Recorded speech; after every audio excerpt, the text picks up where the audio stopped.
evening. I am Amarachi Ubani. On the news tonight, more unpredictability in politics in Rivers State as Deputy Governor dumps the APC for the PDP.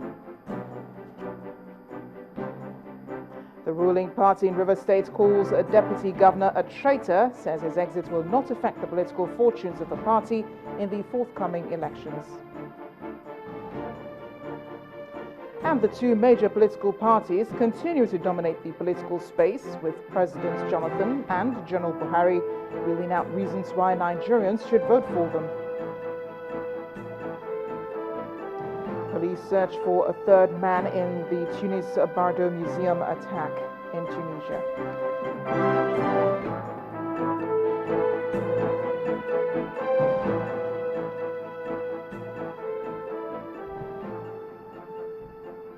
We begin tonight in Rivers State, where the political space is getting more unpredictable as the Deputy Governor Tele Ikuru today dumped his party, the All Progressives Congress, for the opposition, the People's Democratic Party.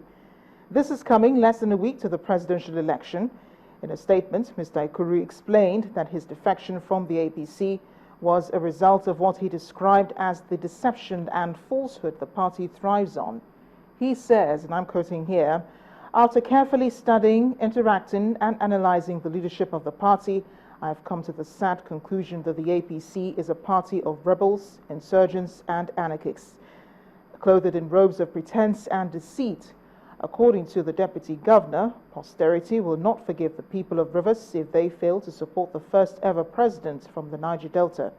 Confirming his departure from the APC, Mr. Ikuru said, "I wish to urge all my supporters and the good people of Rivers State to massively vote for President Goodluck Jonathan and the PDP governorship candidates, Mr. Nyesom Wike." Mr. Ikuru has been Governor Rotimi Amechi's deputy since both men were elected on the same ticket in 2007.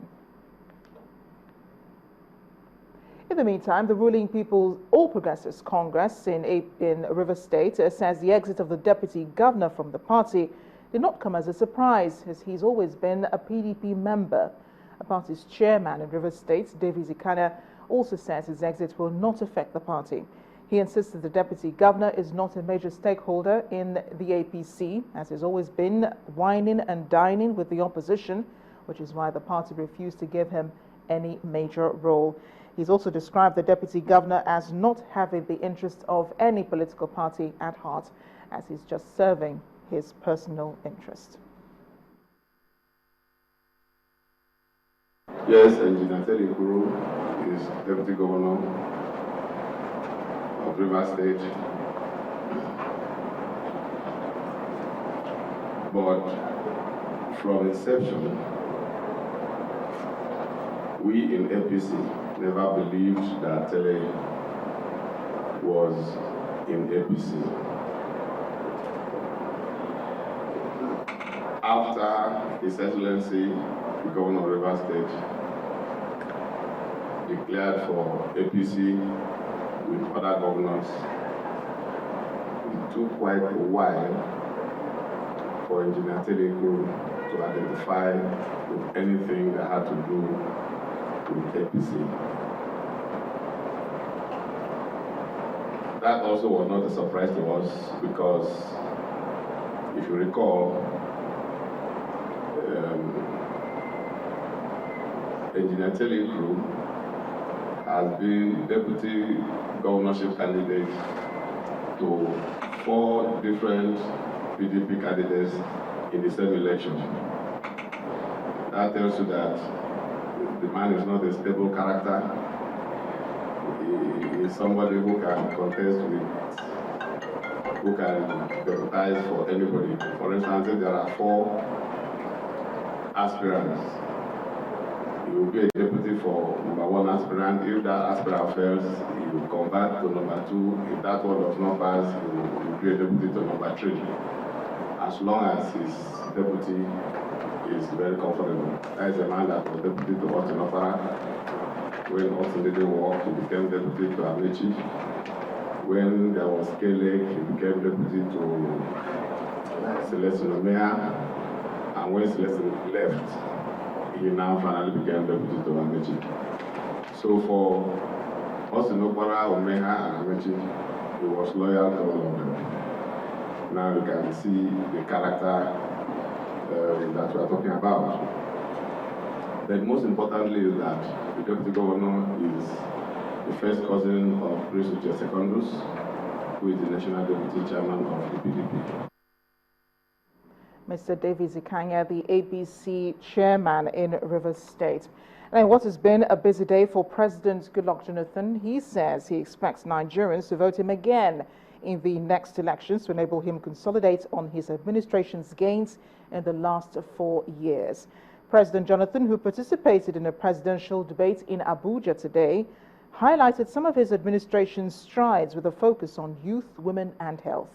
According to the president, some of the major feats recorded in health included the containment of the major threats of polio and Ebola. He also pointed out the sanitizing of the agriculture sector, particularly in the area of fertilizer distribution, as well as the revival of the rail system. Dr. Jonathan promised that his administration will continue to build capacity in tackling the problems of corruption and terrorism.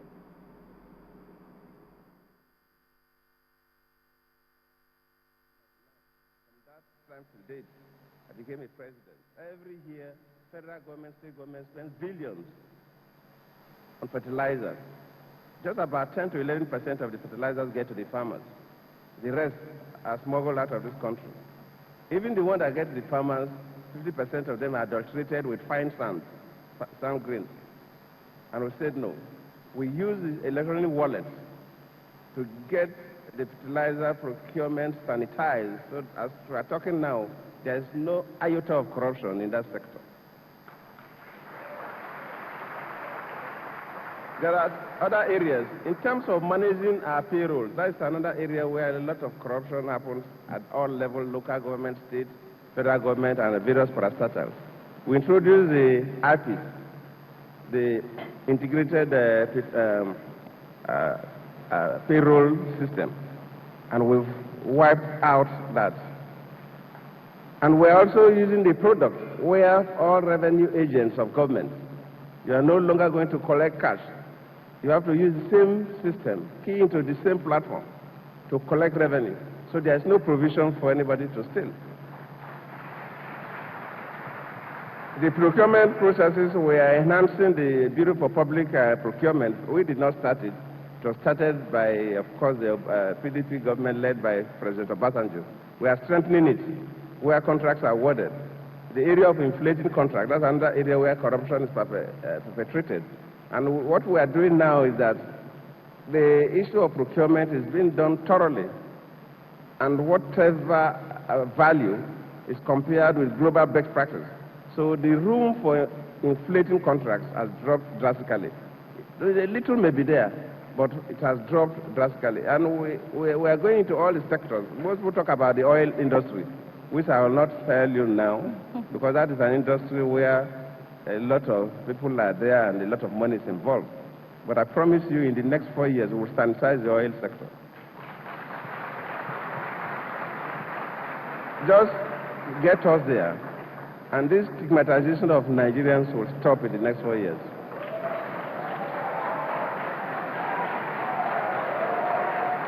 Thank you so much, Mr. President.